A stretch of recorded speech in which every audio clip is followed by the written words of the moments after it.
Herzlich willkommen in der RC-Werkstatt. Ja, heute machen wir aus dem das. So, zu dem Gerät, ja, das funktioniert auch nur damit. Deswegen werden wir den später auseinandernehmen, weil ich will da jetzt nicht so ein großes Ding da in die Karosserie einbauen. Das läuft hier mit 2x AA-Zellen. Ja, aber ich habe das ausgetestet, also 5 Volt bzw. 6 Volt kann das ab. Das verkraftet das Gerät. Da ist noch ein Trafo eingebaut. Und ja, den nehmen wir gleich noch auseinander. Und schauen wir, wie klein wir das Ganze kriegen. Ich glaube, das hat mal einen 10er gekostet oder so. Habe ich aus dem Baumarkt. Und ja, das gibt es allerdings auch auf diversen China-Seiten, so wie AliExpress oder Banggood oder Wish oder sowas, ne? Also das kann man da für einen 5er oder sowas kann man das kriegen. Ja, und wir brauchen noch mal diese LEDs. Das sind so Mini-LEDs. Die sind schon eigentlich zu groß für meine Schrauberfinger. Ja. Ja, das Ganze ist für einen Freund, den ich noch aus meiner aktiven Drifterzeit noch kenne. Ja, da ich früher öfter Lichter gemacht habe, hat er mich gebeten, ob ich für seinen Supra ja, so Lichter machen kann. Das war die Vorlage dafür und jetzt schauen wir mal, wie wir das Ganze umsetzen können. Wir fangen an und bereiten erstmal ein bisschen was vor. Und zwar die kleinen, wir fangen mal mit denen hier an. Die müssen wir vorher eben anlöten, dass die so ein bisschen Zinn drauf bekommen, dass das später dann einfacher zum Löten ist. Damit wir da nicht so viel Hitze reinkriegen. Ich bereite mal ein bisschen was vor. So, unser Lötkolben ist warm. Und ja, einfach drauflegen, ein bisschen Zinn dabei. Nur so, dass die leicht eben so ein bisschen Zinn aufnehmen. Wie gesagt, damit wir da später nicht so viel Hitze reinbringen. Dann klappt das auch besser. Den Kabel da anlöten. So. Das war's dazu. Das machen wir 6-mal. Und ja, dann gehen wir rüber.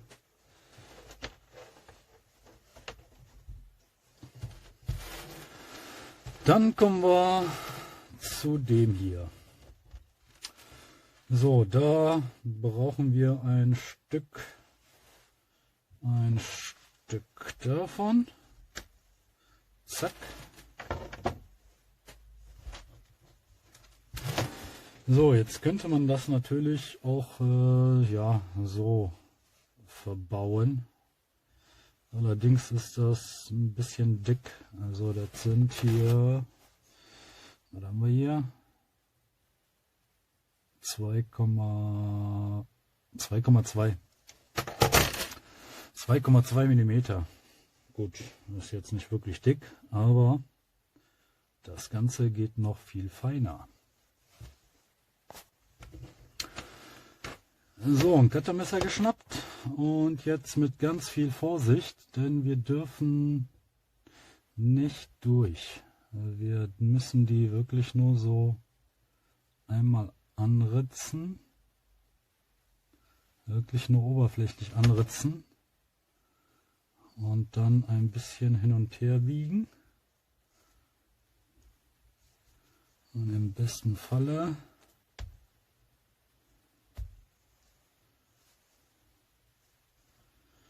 geht natürlich jetzt nicht. Doch. Zack. Da haben wir die äußere Hülle abgemacht. Da ist immer noch eine Hülle drauf. Mal sehen, ob man das sieht. So, jetzt sind wir bei 1,2 Millimeter. Das ist viel besser, würde ich sagen. Denn jetzt können wir auch viel engere Kurven mitmachen. Und vor allen Dingen müssen wir jetzt ja nicht mehr so ein dickes Loch bohren, falls wir das irgendwo durchschieben oder so. Ja, ein kleiner, feiner, schöner, würde ich sagen. Ich isoliere das komplett ab und dann machen wir weiter. So, wir haben es ganz abisoliert und jetzt kommen wir zum Anlöten des Ganzen. Dazu nehmen wir uns ein Feuerzeug, nicht mit einem Cuttermesser oder sowas, denn ich hoffe, das kann man jetzt sehen, ja. Denn da haben wir diese kleinen Drähte.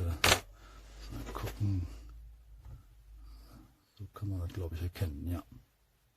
Die kleinen Drähte, wir brauchen eins davon. Wir könnten auch beide zusammen machen, aber ist eigentlich, einer reicht da völlig aus. So, jetzt hier in der Mitte haben wir den Plus und das sind die beiden Minus. Warum da zwei sind? Keine Ahnung.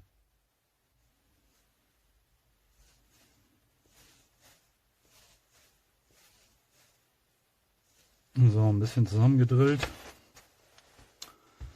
Unseren Lötkolben. Und dann tun wir da auch direkt mal ein bisschen anzinnen. Nennt man das anzinnen? Wie auch immer. Eine Absauganlage wäre vom Vorteil.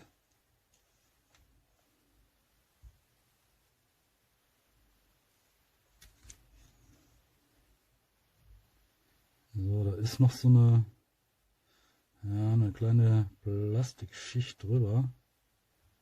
Die brennen wir mit den Lötkolben runter. So, dann brauchen wir Kabel. So, in dem Fall benutze ich hier so, ja, das sind Computerkabel. Ja, sehr dünn, aber das reicht vollkommen aus.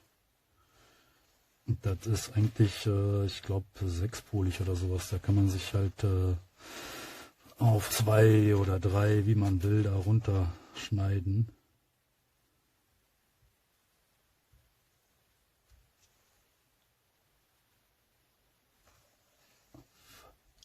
Es qualmt ein wenig. So, nun brauchen wir noch ein Stück Schrumpfschlauch.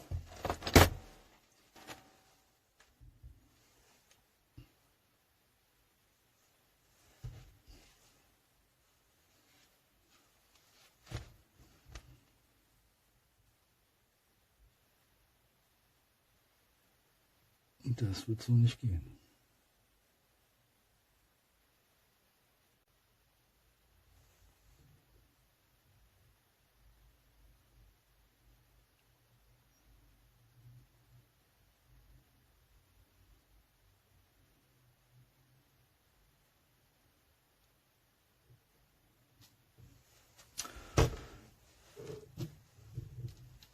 So, das haben wir. Das hält. Dann ziehen wir uns den Schrumpfschlauch da drauf.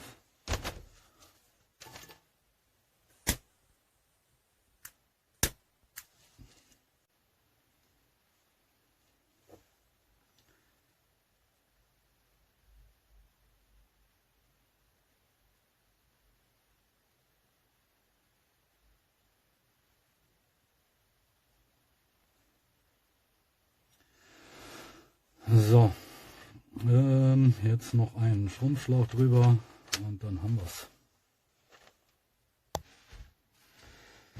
So, und jetzt haben wir unser Licht vorbereitet und jetzt können wir es einbauen.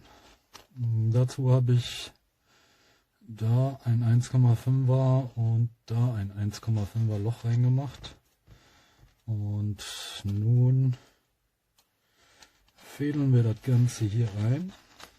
Ich gehe auch bewusst jetzt hier außen rein, da ich das Kabel dann am Kotflügel entlang verlegen kann.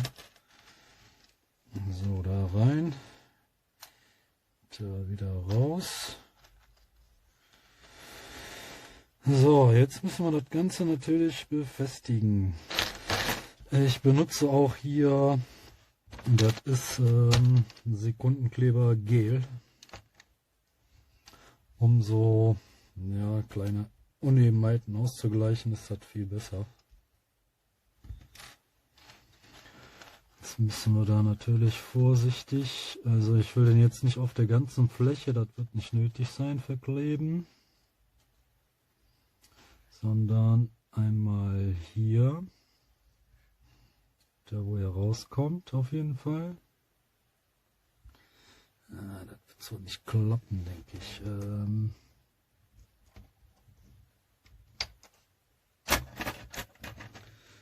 Wir machen das so. Können wir das besser dosieren, bevor ich gleich hier alles einsaue.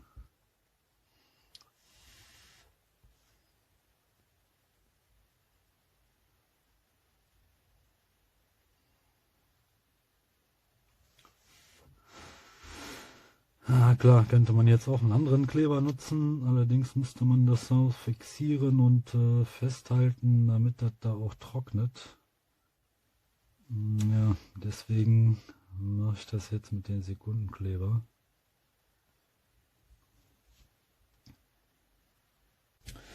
So, da haben wir unser Standlicht schon mal fertig. So sieht man das besser. Ja. Ja, das haben wir fertig. Jetzt gehen wir zu den anderen rüber. Und zwar die einzelnen, die jetzt hier reinkommen. Die 3 Stück. So, jetzt versuchen wir das Ganze hier rein zu fummeln. Ich muss das leider später erst verlöten. Da ich hier nicht so große Löcher reinbohren will. Jetzt habe ich hier so kleine Löcher reingebohrt. 1 mm Löcher hier reingebohrt. Und ja, hier auf den ist ein schwarzer Strich. Das ist die Masse. Und ja, ich versuche jetzt auf jeden Fall alle Masse auf einer Seite, damit ich das nachher leichter habe zu löten. So, diese kleinen Fahnen, das sollte eigentlich relativ easy zum Anlöten sein, da man da nicht viel Temperatur braucht. Und deswegen werde ich das auch später machen. Ja, jetzt müsste man die nur halt da reinkriegen.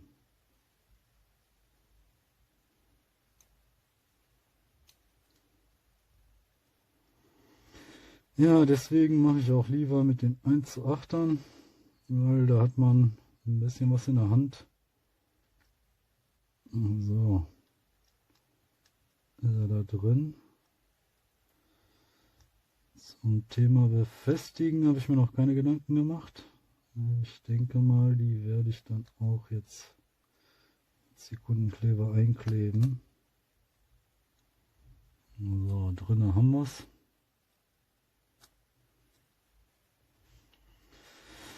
Ja, dann fehlen noch 5.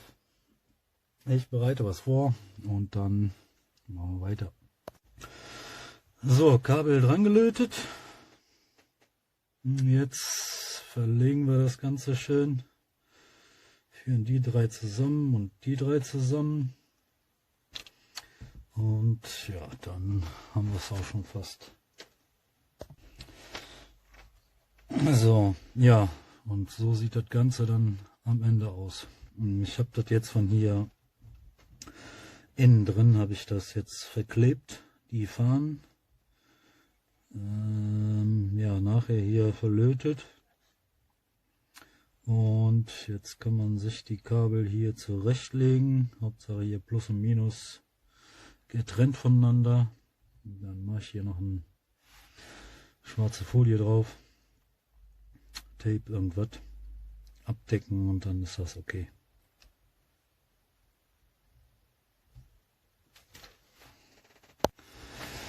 Ja, also ich bin ganz zufrieden mit dem Endergebnis.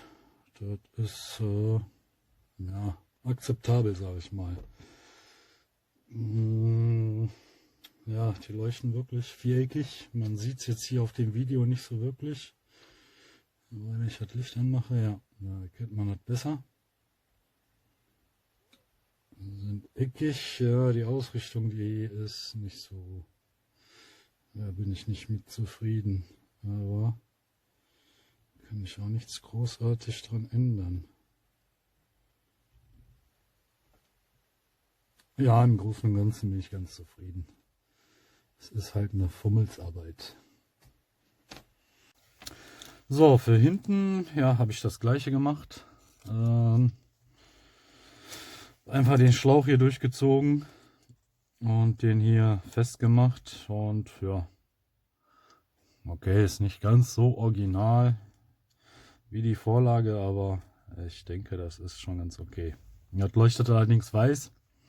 Da kommt noch eine 2 Schichten rote Folie drauf und eine schwarze, damit das dunkel ist von außen, und dann sollte das okay sein. Ja, das schauen wir uns natürlich an, wenn das im Auto verbaut ist. Ja, dann kommen wir mal zu dem Gerät. Der Gerät nehmen wir jetzt auseinander. Und zwar ist das wirklich nur die eine Schraube. Dann haben wir den schon zerlegt.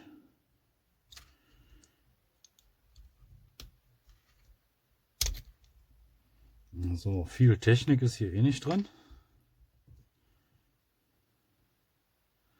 Wir brauchen Plus Minus und das war es dann auch schon. Und das haben wir abgelötet. Hier war Plus, hier war Minus. Und jetzt löten wir uns einfach. Mal gucken. Hier ist Minus.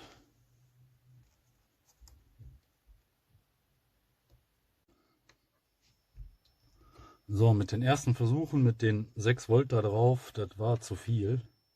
Da wurde der Kollege hier ein bisschen warm. Das ist auf Dauer nicht so gut. Und jetzt habe ich da ein Steuerteil von einem Servo mit dazwischen geklemmt. Hier kommt um die 3,5 Volt raus und das ist viel angenehmer. Jetzt wird der auch nicht so warm und das Ganze funktioniert. So können wir das lassen. So, das Ganze von innen. Ich habe das so ein bisschen getaped überall.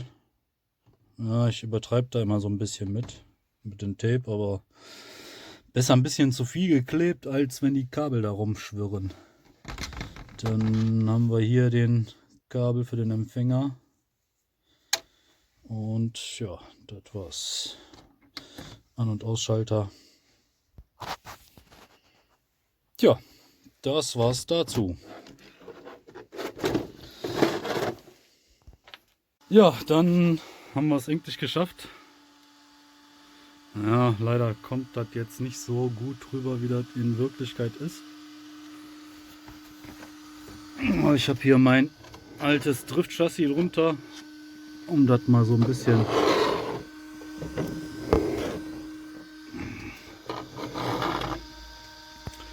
so hinten, ja, wie gesagt, ist nicht so ganz so wie nach dem Muster, aber es ist schon recht okay, würde ich sagen.